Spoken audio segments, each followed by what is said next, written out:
Saudara-saudari yang seiman dan sepengharapan dalam Tuhan, khususnya seluruh umat yang berada di rumah masing-masing yang sedang mengikuti misa live streaming. Hari ini kita membuka Pekan Suci dengan perayaan Hari Minggu Palma. Pertanyaan yang muncul, mengapa pekan ini disebut sebagai Pekan Suci?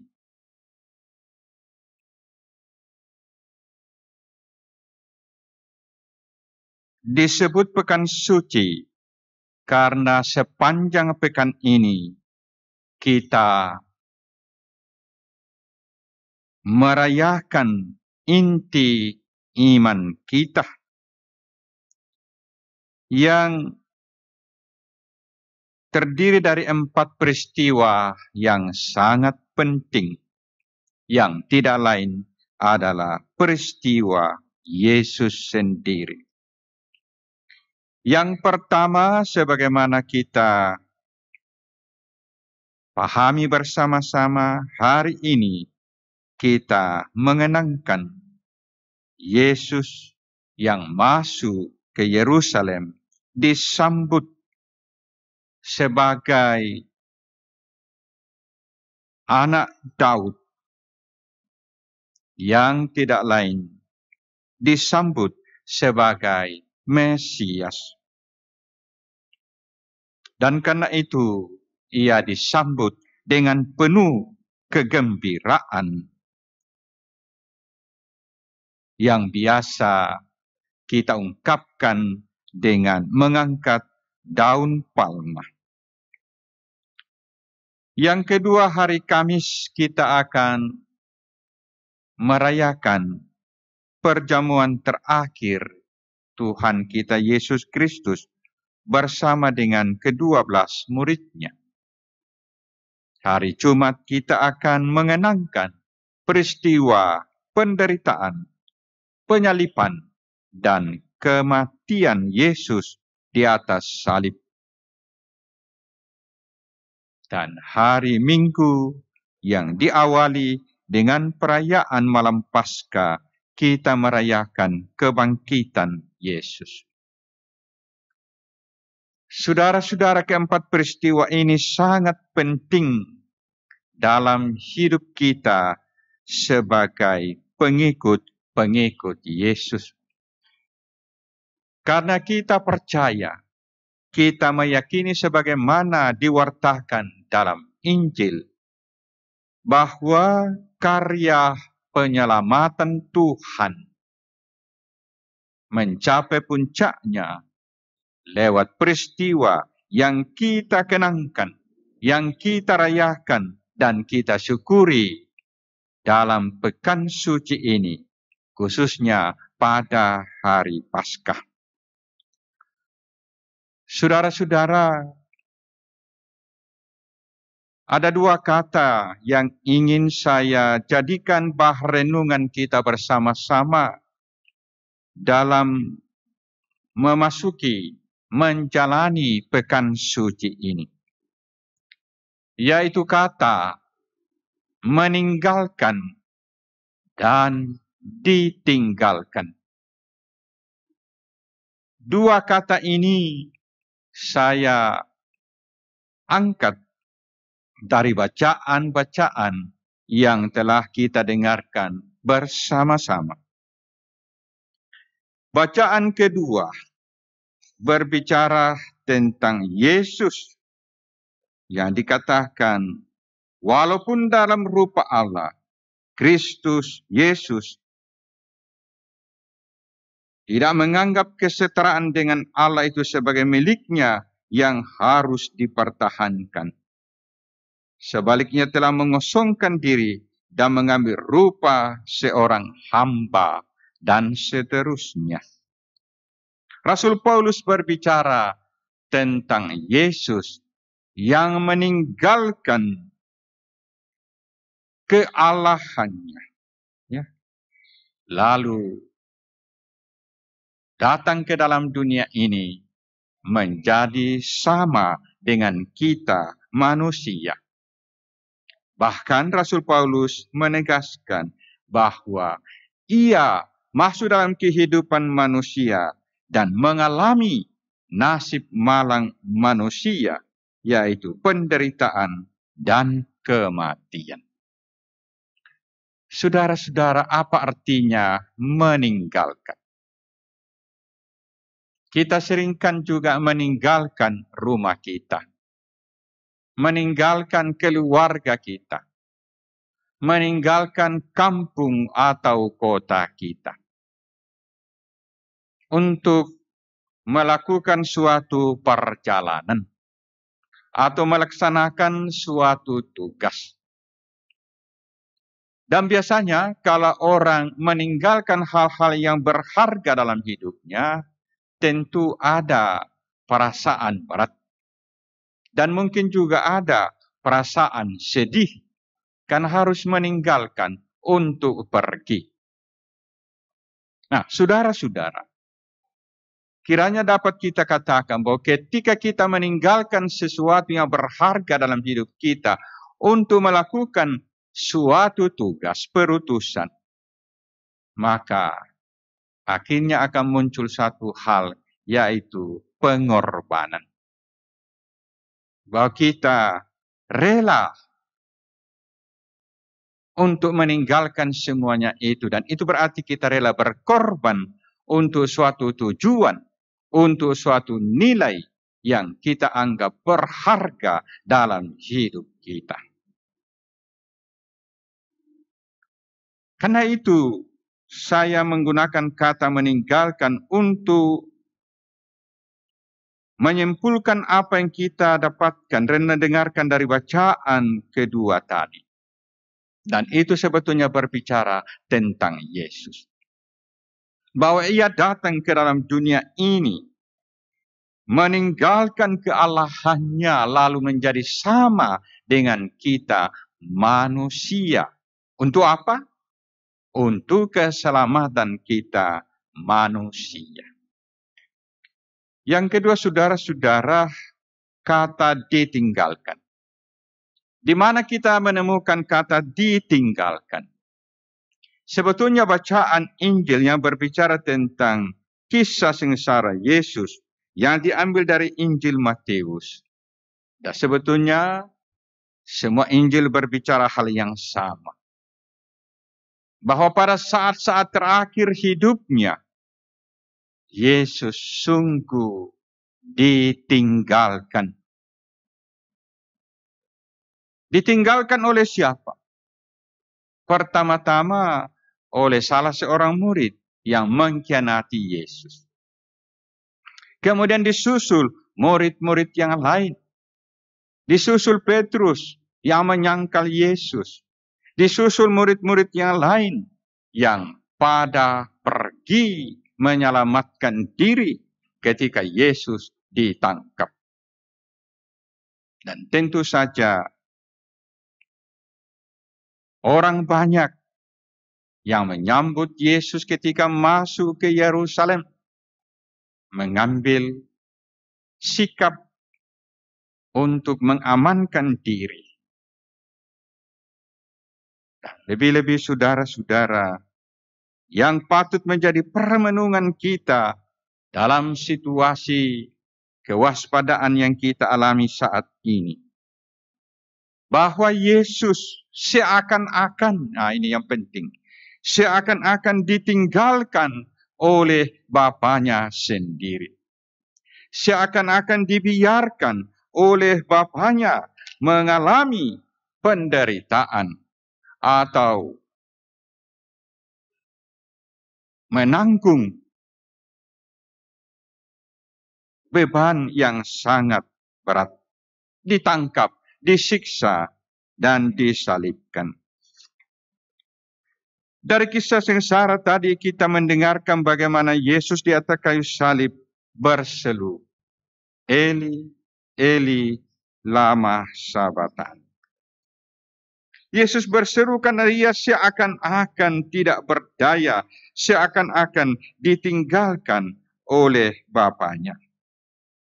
Dan dalam Mazmur tadi, kita juga merenungkan hal yang sama dikatakan tadi. Allahku, ya Allahku, mengapa kau tinggalkan daku? Maka saudara-saudara, di sini kita dapat merenungkan bahwa apa yang dialami oleh Yesus, apa yang diungkapkan oleh Sang Pemazmur, sesungguhnya sering juga kita alami. Kita merasa seakan-akan dibiarkan Tuhan. Kita merasa seakan-akan ditinggalkan Tuhan. Dan kalau demikian, kita mau pergi kemana? Kita mau berseru kepada siapa? Kalau kita merasakan atau mengalami hal seperti itu. Saya menggunakan kata seakan-akan untuk mengingatkan kita bahwa justru ketika Yesus merasa seakan-akan ditinggalkan oleh Bapaknya, justru ketika Sang Pemazmur merasa ditinggalkan oleh Allah, justru dalam situasi demikian, baik Yesus maupun Sang Pemazmur justru menjadi kuat. Menjadi kuat karena apa? Karena baik Sang Pemazmur maupun Yesus kembali menegaskan tentang betapa penting kesetiaan kepada Tuhan, kepada Bapaknya. Kesetiaan pada suatu tujuan, pada suatu nilai yang sangat penting. Dan itulah nilai keselamatan. Bahwa nilai keselamatan itu tidak mudah kita dapatkan.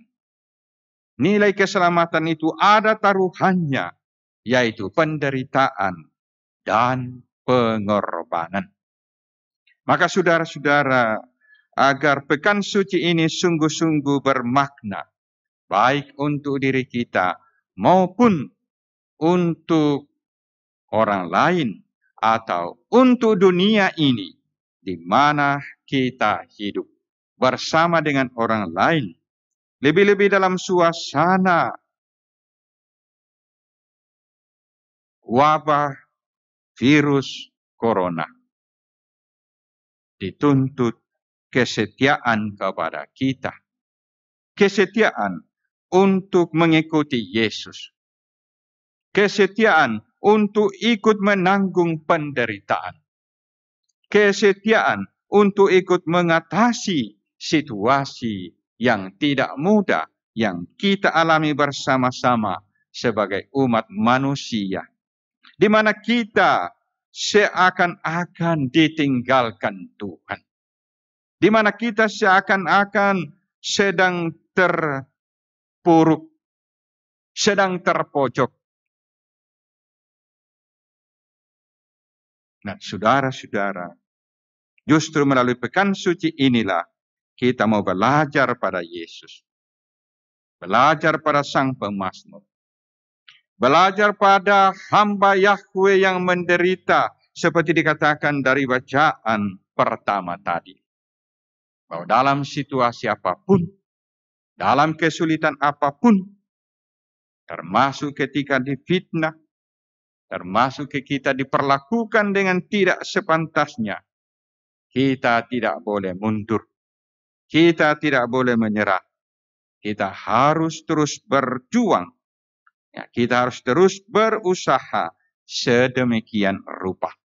Maka marilah Bapak, Ibu, dan saudara-saudara, dengan inspirasi yang kita renungkan lewat kisah sengsara Yesus, lewat bacaan-bacaan yang kita dengarkan pada hari ini, mari kita memberi semangat kepada mereka yang terlibat langsung dalam usaha untuk mengatasi wabah virus corona.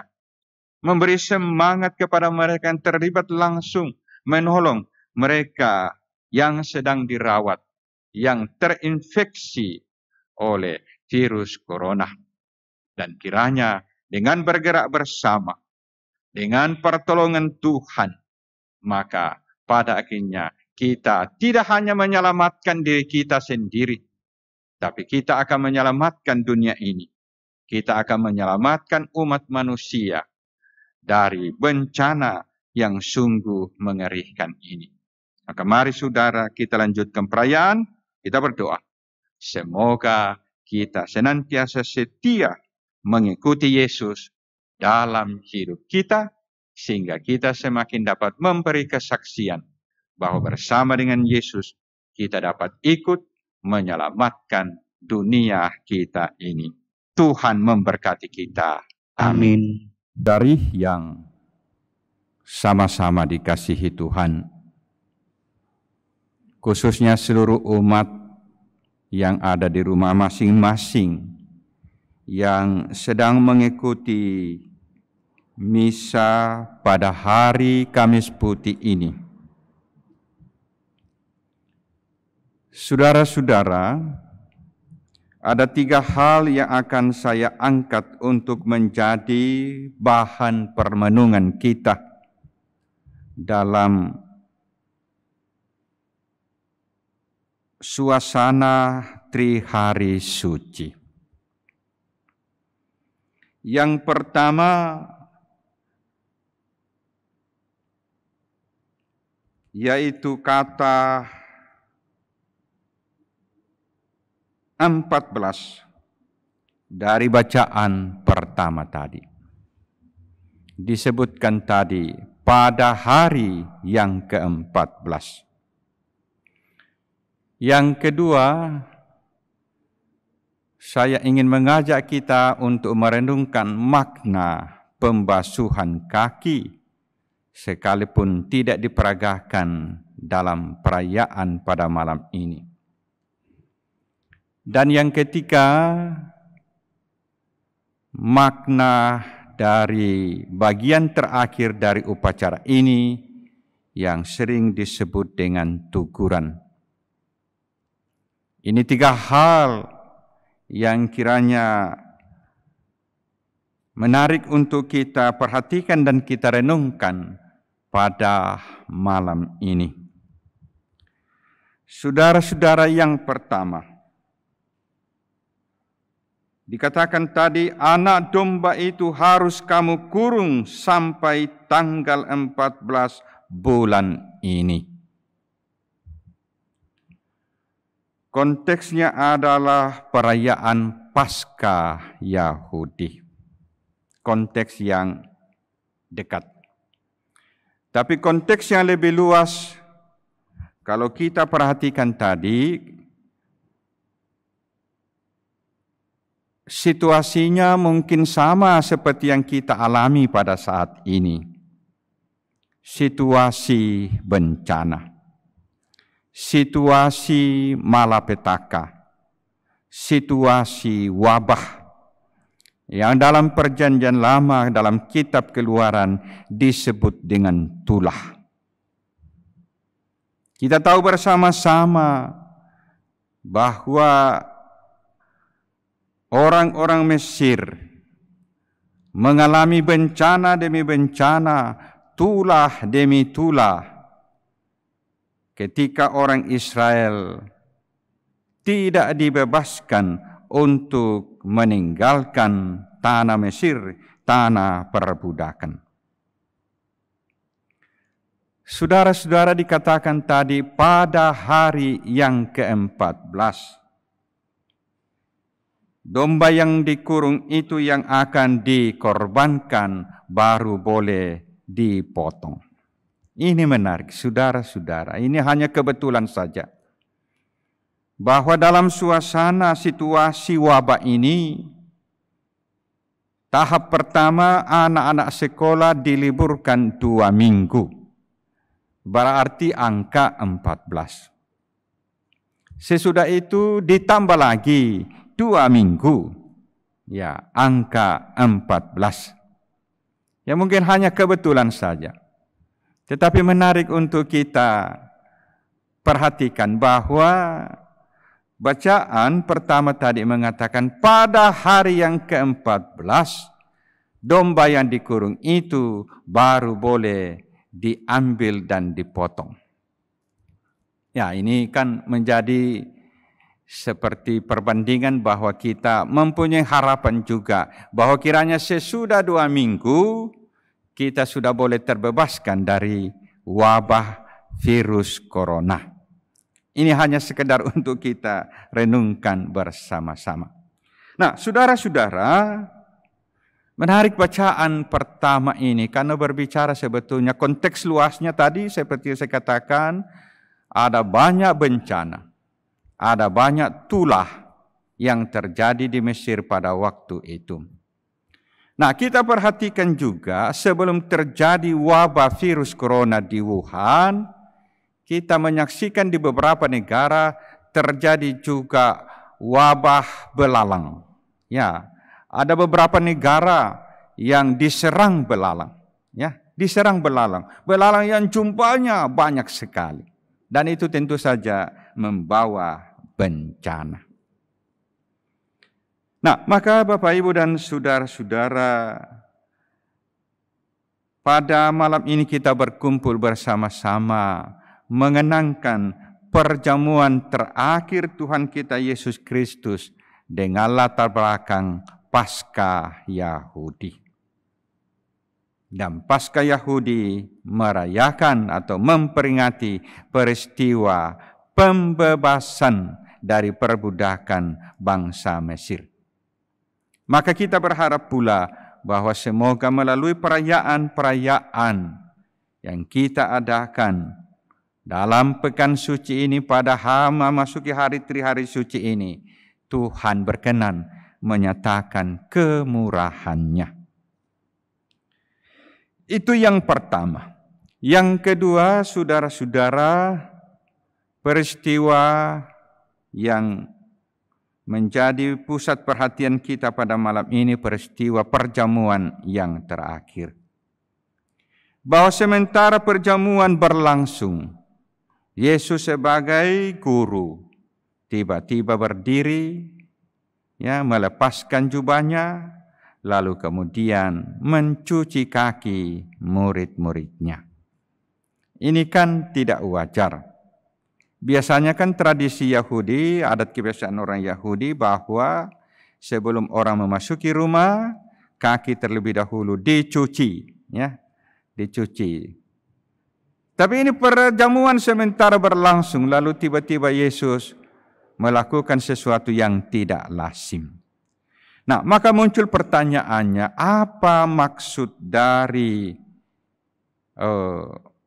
tindakan yang dilakukan oleh Yesus? Nah, ternyata apa yang dilakukan Yesus mau menggambarkan dan mengingatkan para murid betapa penting kerendahan hati. Dan karena itu Yesus kan selalu mengatakan, aku datang bukan untuk dilayani, melainkan untuk melayani. Nah, salah satu syarat yang sangat penting dalam pelayanan, ya, atau untuk melayani dengan baik adalah kerendahan hati. Dan inilah yang diperagakan oleh Yesus, yang dipesankan oleh Yesus kepada murid-muridnya. Bahwa dia sebagai seorang guru, dia sebagai seorang pemimpin melakukan hal-hal seperti itu untuk mengatakan betapa penting kerendahan hati agar kita dapat melakukan suatu pelayanan dengan sebaik-baiknya. Yang ketiga, saudara-saudara, yaitu acara tuguran nanti. Bahwa perayaan Kamis Putih ditutup biasanya dengan mengarak sibori, bukan mengarak monstrans, ya. Ya, bukan monstran yang diarak, tetapi sibori yang diarak. Nah, mengapa bukan monstran? Supaya kita bisa melihat sakramen Maha Kudus. Ya. Ternyata ada pesan yang sangat penting. Bahwa monstran tidak digunakan karena monstran itu mengungkapkan tentang keagungan dan kebesaran Yesus. Nah, saat ini justru kita berada dalam suasana yang justru berbeda pada saat kita misalnya mengadakan adorasi, lalu kita memandang sakramen yang ditaktakan dalam monstrans.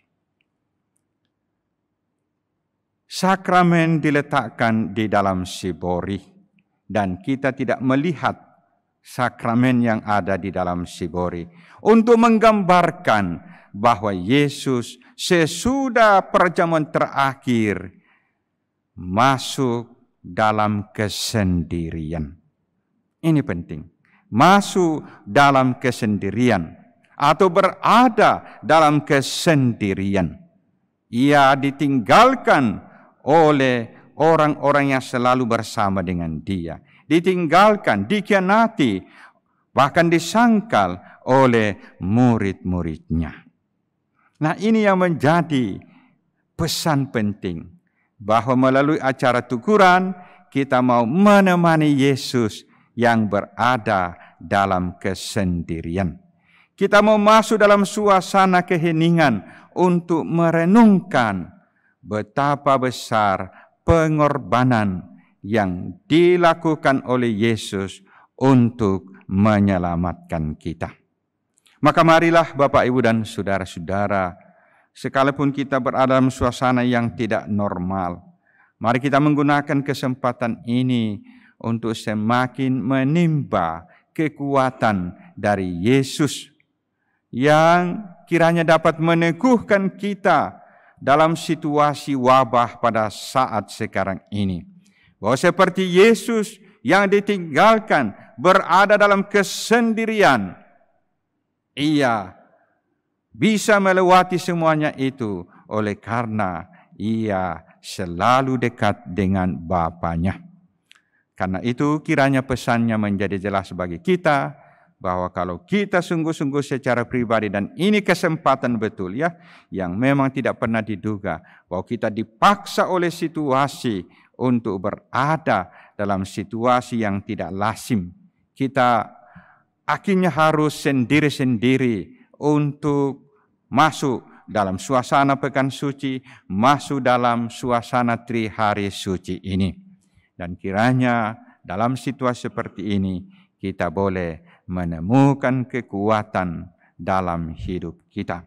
Maka mari Bapak Ibu kita lanjutkan perayaan ini. Kita berdoa semoga melalui permenungan kita, mulai malam ini sampai besok pada saat kita merayakan Jumat Agung, kita semakin dapat menimba kekuatan dari penderitaan dan pengorbanan Tuhan kita Yesus Kristus demi keselamatan umat manusia. Tuhan memberkati kita. Amin. Saudara-saudari yang seiman di dalam Kristus Yesus, khususnya seluruh umat yang ada di rumah masing-masing, yang sedang mengikuti upacara Jumat Agung dari Gereja Katedral secara live streaming. Saudara-saudara, sebelum kita melanjutkan seluruh upacara, saya ingin mengajak kita untuk merenungkan dua hal yang terkait dengan peristiwa yang kita kenangkan bersama-sama pada petang hari ini, yaitu peristiwa penyaliban Yesus. Saya katakan ada dua hal, yaitu bagaimana kita semakin dapat memahami bahwa peristiwa ini sungguh-sungguh sebuah peristiwa yang terjadi. Ya, memang peristiwa itu ya sebuah kejadian. Ya, biasa dikatakan bahwa peristiwa ini sungguh-sungguh historis. Dan yang kedua, bagaimana peristiwa ini dihayati dalam liturgi gereja. Yang pertama, saudara-saudari, sebetulnya saya hanya akan menambahkan apa yang sudah dijelaskan dengan sangat bagus oleh Bapak Uskup kita lewat khotbahnya pada hari Minggu Palma yang lalu, dan juga oleh Bapak Kardinal kita, Monsinyur Ignatius Suharyo, dalam khotbahnya juga pada hari Minggu Palma yang lalu, mengupas dan menjelaskan bahwa peristiwa penyaliban Yesus sungguh-sungguh suatu peristiwa historis. Nah, saya hanya ingin menambahkan apa yang telah dijelaskan oleh uskup kita dan kardinal kita tentang peristiwa salib. Saudara-saudara, ada satu nama yang selalu kita sebutkan setiap hari Minggu, setiap kali kita mengucapkan syahadat. Sesungguhnya nama ini kita tidak suka, tetapi selalu kita sebutkan setiap kali kita mengadakan ibadah di hari Minggu pada saat kita mengucapkan syahadat. Ini aneh bin ajaib, ya. Nama ini selalu kita sebutkan, tapi tidak ada seorang bapak atau ibu yang memberikan nama ini sebagai nama untuk anaknya, nama Serani atau nama baptis. Padahal selalu kita sebutkan setiap hari Minggu dalam syahadat kita. Dan nama ini kembali kita dengarkan dalam kisah sengsara tadi. Itulah wali negeri Yudea, Pilatus, ya, yang kita sebutkan tadi, penentu peristiwa Yesus. Saudara-saudara, saya hanya akan menambahkan kenapa nama Pilatus masuk dalam syahadat kita. Ya kan? Kenapa nama ini selalu kita ucapkan setiap hari Minggu? Apa arti pentingnya untuk kita? Namanya saja sudah tidak bagus. Ya, biasanya kita bercanda kalau orang tidak mau bertanggung jawab tentang sesuatu hal, lalu kita katakan dia ini Pilatus. Karena Pilatus itu gambaran orang yang suka lepas tangan. Gambaran orang yang suka cuci tangan. Tidak mau bertanggung jawab terhadap sebuah peristiwa. Kalau kita dengarkan tadi, kalau Pilatus sungguh-sungguh mengambil keputusan yang objektif, keputusan yang benar-benar adil, maka tidak ada alasan sedikit pun untuk menjatuhkan hukuman mati kepada Yesus. Tetapi Pilatus cari aman. Ia tidak mau kehilangan jabatan. Ia tidak mau kehilangan dukungan politik. Dan karena itu, ia membiarkan massa. Ya, ia membiarkan orang-orang yang tidak senang dengan Yesus melakukan apa yang mereka inginkan, yaitu menyalibkan dan membunuh Yesus. Nah, maka saudara-saudara, apa arti pentingnya Pilatus? Pilatus adalah bagian dari sejarah Romawi. Dan karena itu namanya tercatat di dalam sejarah. Bahwa Pilatus adalah seorang tokoh yang pernah muncul dalam panggung sejarah kehidupan manusia. Dan itu terjadi pada saat Yesus tampil di tanah Israel di sana. Maka saudara-saudara, kita suka atau tidak suka, kita selalu menyebutkan nama Pilatus untuk menegaskan bahwa peristiwa salib sungguh-sungguh terjadi. Bahwa Yesus dijatuhi hukum mati, disalibkan, sungguh-sungguh terjadi. Kapan itu terjadi? Siapa saksinya? Saksinya adalah Pilatus sendiri. Nah, itu arti penting. Maka kitab suci mencatat syahadat kita didukung dengan fakta-fakta sejarah. Nah, maka apakah Yesus betul-betul disalibkan?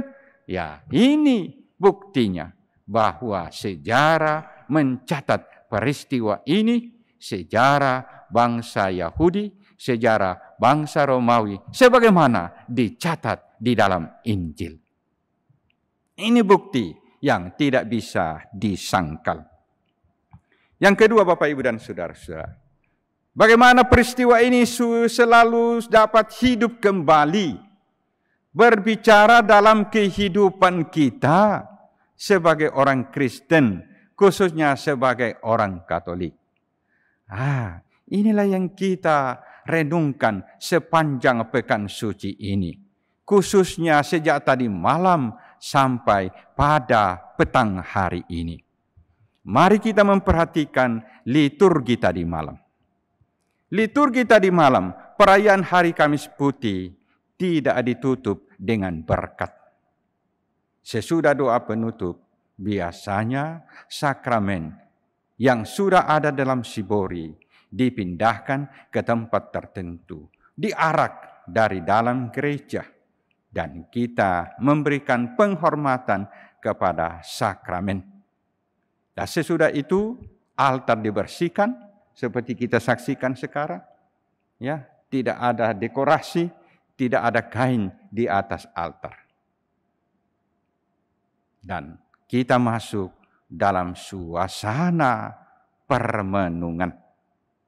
Kita masuk dalam suasana doa, istilahnya berjaga bersama dengan Yesus. Tadi kalau kita perhatikan, upacara Jumat Agung, ya, tidak dibuka dengan tanda salib, tidak dibuka dengan salam sebagaimana ibadah biasa. Tetapi nanti upacara kita ini akan ditutup dengan berkat. Artinya apa? Bahwa perayaan Kamis Putih tadi malam atau kemarin petang itu menjadi satu kesatuan dengan seluruh perayaan pada hari ini. Dengan kata lain, kalau kita sungguh menggunakan waktu yang sangat berharga ini, sejak tadi malam sampai pada petang hari ini, maka kita akan kembali menemukan Yesus yang sama. Yesus yang ditangkap, Yesus yang disalibkan, Yesus yang mati di atas kayu salib.